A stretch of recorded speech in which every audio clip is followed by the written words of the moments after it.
It is August 10th, 2017, which means 363 more days until the next International Kitten Day, and it's time for Comic Book Meow.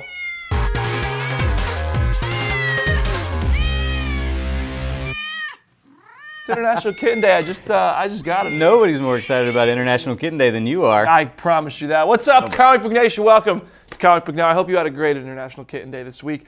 Joined today, as last week, Chris Killian is here. Good to be back. I am Brandon Davis. Call me BD. I thought, you know what? Let's just jump right in.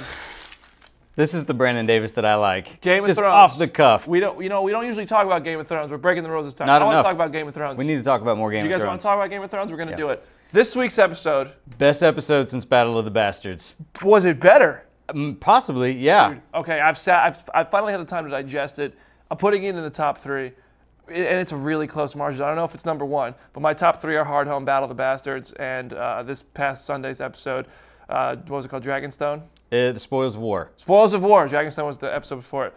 But it you know what? It had the same thing that Hard Home had, where you had this build-up in the episode and then a really unexpected battle. Yeah. Where Hard Home was the ice version of this episode, this was the fire version, and it was amazing. There was so many things that were great about this episode, but one thing, everybody's been talking about the battle going on, and at the end, the big cliffhanger with Jaime Lannister. Is he dead? Is he not dead? We know he's not dead. I don't think Jaime's dead. No, he would have been dragon roasted if he was going to die. Yeah. So, but something that I some did fans... think for a second he might die. Ah, Jaime's not going to die. When Drogon turned and it was just him looking straight in the camera, straight into my face, and he was like, I was like, oh, Jaime's going to die. And then I was like, what kind of person am I if I don't want this incestual guy who pushed a kid off a building in the first episode to die? Really, thanks for that, George R. R. That's what Game of Thrones is brilliant with, though. Internal conflict for myself. Making you hate somebody and then making you love them. Yeah. I'll never love Cersei. There is nothing he can do. You've heard the Drogon theory, right? Right. At the end. The Drogon theory is amazing. I didn't think about this. I didn't notice it when I watched the episode, but I heard about it later. And when Drogon gets the big spear into the... That's the same spot that Khal Drogo got hurt, and we didn't think Khal Drogo was going to die either. We were like, oh, he's fine, and then he gets a septic infection, and he's dead. That's just... Can we just say, like, this is Khal Drogo. They killed Jason Momoa with an infection. Yeah. I hate this show. I hate this show. but yeah, I feel you. This I think that you have Danny and John also in this episode. They showed a little sexual tension. Yeah, there was definitely sexual tension. And here's my personal theory. This is not a popular theory. This is my theory, is that Jon Snow, Daenerys, they're gonna have a little, little happy hour time.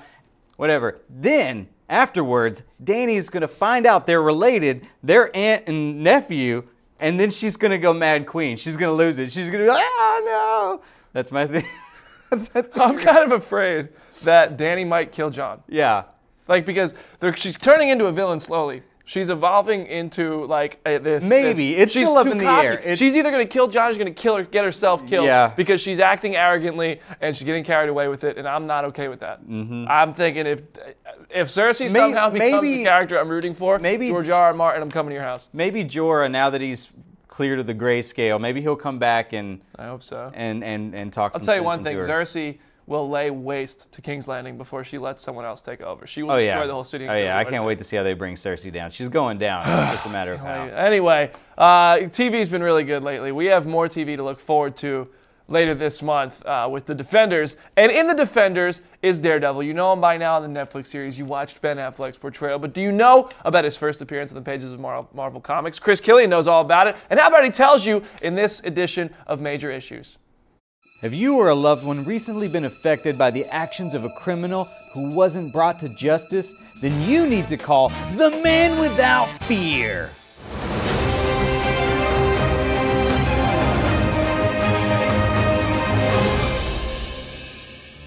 Welcome, collectors. Today we've got Daredevil, the blind superhero from Hell's Kitchen, and his first appearance was right here in Daredevil #1. He was created by Stan Lee and Bill Everett in 1964 with a little bit of input from Jack Kirby, who came up with his signature Billy Club. This was also the first appearance of fun-loving Foggy Nelson and gorgeous Karen Page. Daredevil #1 pretty much lays out Matt Murdock's entire origin. It explains the accident that causes Matt's blindness, which also gives him his powers. It introduces his boxing dad and the crooked promoter who kills him, and it even shows how he meets Foggy and Karen, which leads to their law practice, Nelson and Murdock. And like all of the classic origin issues, there's a great montage of Matt Murdock sewing his new Daredevil costume. All I need are some old shirts which I can stitch together. That's right, folks. Daredevil's first costume was made out of Matt's old shirts. But what about the boots, the belt, the horns on the mask? All old shirts, don't ask questions. By now, Daredevil has appeared in video games and cartoons, and he was played by Ben Affleck in his solo film, and then later portrayed by Charlie Cox for the Netflix show. There is one big change from Matt's origin in this issue that we've never seen adapted to screen, and that's how much Matt loves working out in his underwear. Like for real, he loves it, a lot. Dude's killing it in these black briefs, and with good reason. It feels great. Whether you use your eyes or your fingers, go read Daredevil #1 for yourself. For Comicbook.com, I'm Chris Killian, and we'll see you next issue.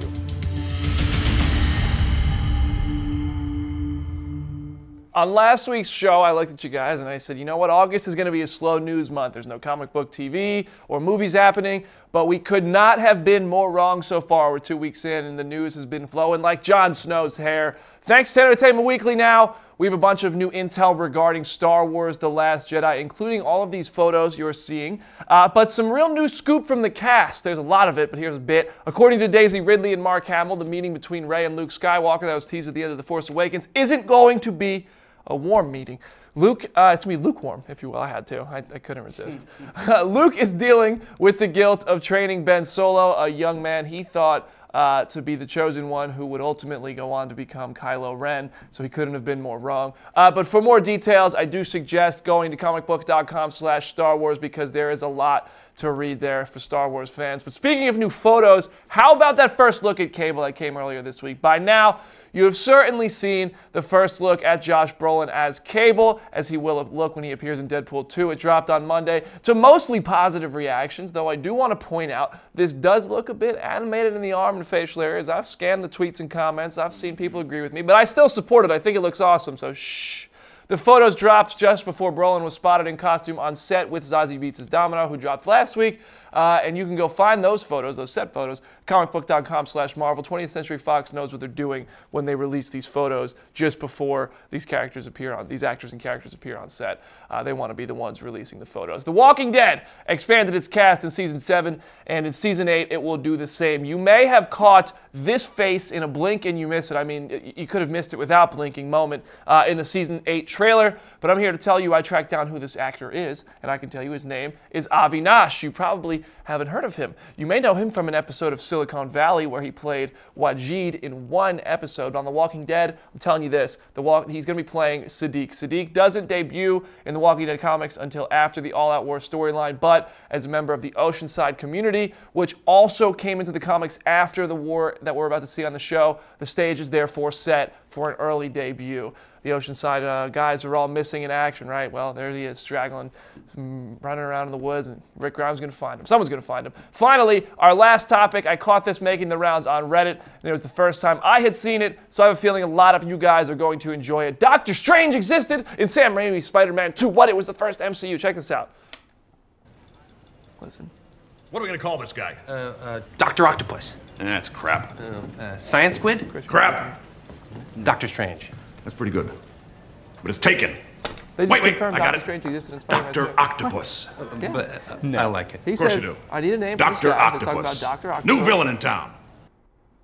He said Doctor Strange, and then J. Jonah Jameson is like, Maybe it's I like it. Doctor Strange. It's taken. No, there is only one Doctor Strange. But here's the thing. That movie came out in 2004. So that was before Iron Man even came out, right? Right. So I think what happened was it was just a fun little nod from Sam Sure, Raimi. it's just an Easter egg. And at the time, Easter eggs didn't mean what Easter eggs mean now. If in the Marvel Cinematic That's because Universe... we still had dial-up internet. Well, exactly. We couldn't be making big deals out of it and everything. But if in the Marvel Cinematic Universe right now, they said something like, if somebody was like, Silver Surfer, that guy already exists, people would be losing their minds. Oh, yeah. Losing their minds. So you can't do that anymore. Easter eggs are a pretty big deal back then. But I thought that was a fun little nod, for comic book fans. And for the rest of you comic book fans, how about this? It's Thursday. Comic books came out yesterday. Wednesday, new comic book day. Chris Killian went out to Rick's Comic City in Nashville, Tennessee to catch up with our boy Dell to see what's hot this week.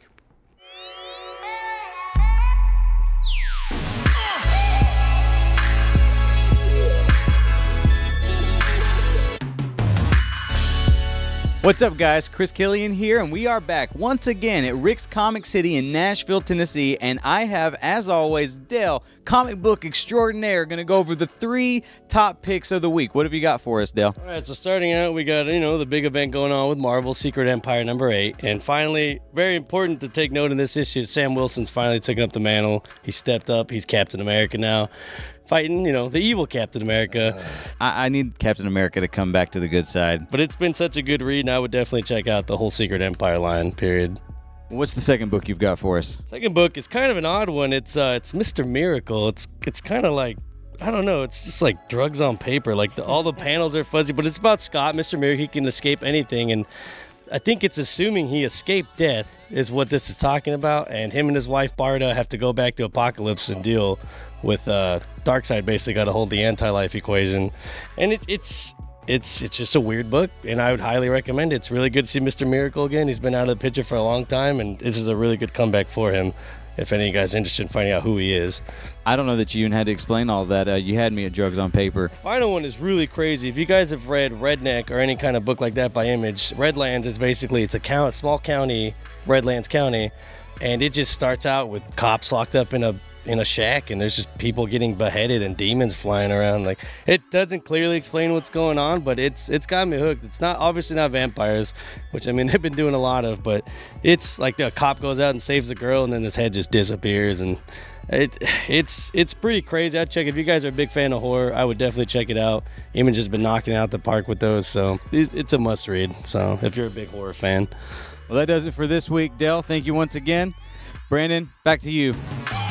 And back to you too, Chris. Yeah, man, if you guys like comic books, dude, get a Dell. Get it. I asked Chris to pick me up the newest issue of the Walking Dead comic, but I still don't have it. But I do have season 7 on Blu-ray, which I've been picking apart on ComicBook.com/The Walking Dead. There's 8 deleted scenes in here, including one that brings back Glenn, Abraham, and a pregnant Sasha. So if you want a shot to the feels, you're going to want to buy this on August 22nd. But if you want a copy for free, I suggest going to @BrandonDavisBD on Twitter and seeing my recent retweet from the ComicBook.com account, because we're giving one away. Anyway, it's time for my favorite part of the show, which I really do like free stuff, but this is my favorite part. Questions, comments, concerns, Scott Eastwood. Chris, what's the comment section looking like? What are we going to talk about? The comment section is hopping. Whew. I don't know if I can say that, but I'm too old for that. Whatever. So we got a couple good questions, though. Joseph wants to know, what about a Magneto Origins movie? I'm just going to say pass. Yeah, I don't. We already saw, like, what, another Michael Fassbender origin? I think he wants Ian. What did you say? Ian McStewart? Is that? Ian McStewart. Ian McKellen? No, why would it? No, you know what? There's other X-Men characters who haven't been introduced. What? There's thousands. There's like. I feel like they kind of gave up on the whole Origins thing anyways after Wolverine. Like, that was, like, this is like 6 years ago where they were like, no, let's not do it anymore. I'll tell you, if I never saw another movie with the title X-Men Origins in it, that'd be too soon. Yep. What are we? X-Men Origins Magneto? Pass. No, there's other characters like that. I mean, Magneto's an interesting character. I feel like. What if we find out that the new Gambit movie is going to be X-Men Origins? X-Men Origins Gambit. Oh, Channing Tatum, R.I.P. That's all I would have to say about it. But I think X-Men Apocalypse did a really great story of telling Magneto's story. Yeah, I think so too. I mean, job. there's been little tidbits of Magneto's story all through the series. Yeah. I mean, X2 had a great, that whole opening sequence featured Magneto. Ian McStewart. We know everything about him basically at this point, so I really don't feel like a movie is necessary. Yeah, there's other characters I'd rather focus on. What else we got? All right, second question comes from Adrian, and he wants to know, are the comics real in the background?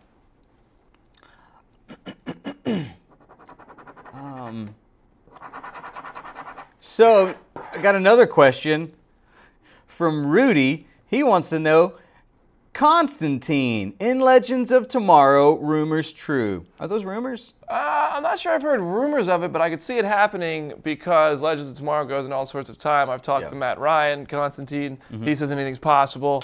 And they have the Spear of Destiny now Yep. on Legends of Tomorrow. So I feel like they could bring Laurel Lance back with that. Right. They could bring Constantine back with that. I know you might agree with me. I would love that. I love Constantine as a character. I hate that the show bit the dust so early. So if there's an opportunity to bring Matt Ryan back, I'm all for it. And I mean, he's the perfect Constantine. I mean, we're inevitably going to see. What are you talking about? Well, you didn't think Keanu is the perfect Constantine? We are inevitably going to see Constantine in live action in the movies. Yeah. So it might be a question of, first of all, they're gonna have to cast that really well. And I like the idea of Colin Farrell for the part, but I don't know if that's still gonna happen. I don't think it is. I just want to I bring think Keanu we'll see him. back. I just saw Mayesh Gurung in the comments. I'm not bringing Keanu back. Stop, Chris. You're trolling everybody. Mayesh wants to know, will Avengers 5 happen? I'm going to say yes, obviously, but I bet it's something called like New Avengers or Secret Avengers. Well, that whole like title's secret right now, right? Well, Avengers 4 is happening. Right. But I think Avengers 5 will come along in 2022 or Yeah, 2023 because the torch is absolutely being passed. Like you have Black Panther, you have Captain Marvel, you have Spider-Man. You might still have Thor, you might still have Captain America, you have Doctor Strange. I'm willing to bet that we won't have Captain America. You don't think so? Nope, not as. I would say not as Chris Evans. My bet is that by 2021 we have a movie called Bucky Barnes, Captain America. What about Falcon? Maybe later, but Bucky has to take it first. You think so? Yeah, absolutely. Sebastian Stan is going to be wielding the shield. He's going to be Captain America. I like You heard it here. I've been saying that forever. That wasn't the first time you've heard it. Reese Williams has heard me say that before. Thanks for watching, Reese and Mom. Anyway, that's our show today, Comic Book Nation. Thank you so much. I feel like that was a good show. I had a good fun. time. I had a good time. Should we do this again next Thursday? Yes, but before that, tonight, after this show, what are we going to do? Well, I don't know. You tell me. You play with kittens. Duh. At the. I told you not to tell anybody. But guys, that's our show. Thank you for watching Comic Book Nation. On behalf of Mr. Chris Killian, I'm Brandon Davis. If you want to talk more, hit us up on Twitter at Chris Killian, at Brandon Davis BD, and make sure you're going to ComicBook.com for all the best news. We'll see you there.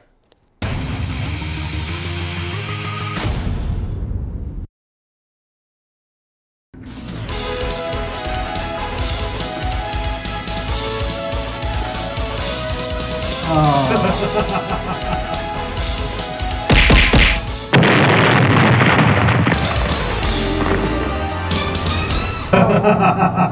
ha!